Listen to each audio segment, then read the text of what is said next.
శ్రీమాత్రే నమః. ఈరోజు వీడియో శ్రీకృష్ణుడు నెమలి పింఛాన్ని ఎందుకు ధరిస్తాడు ఈ వీడియోలో చూద్దామని మనం వీడియోకి వెళ్ళిపోదాం. సృష్టిలో సంభోగము చెయ్యని ప్రాణి నెమలి మాత్రమే. శ్రీకృష్ణుడు 16,000 మంది గోపికలు, అన్ని వేల మంది బాములతో శ్రీకృష్ణుడు ససల్లాపాలు మాత్రమే చేశాడు. అల్లరి చేసి ఆడాడు, అంతవరకే మెలిగాడు. ఆ విషయాన్ని తెలియచేయడమే శ్రీకృష్ణుని పైన ఉన్న నెమలి పింఛము భావము. శ్రీకృష్ణుడు కొంటెవాడు మాత్రమే.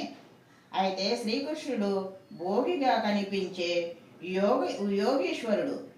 వారందరితో పవిత్ర స్నేహ సన్నిహితంగా ఉన్నానని పదే పదే చెప్పడమే నెమలి ధరించడము.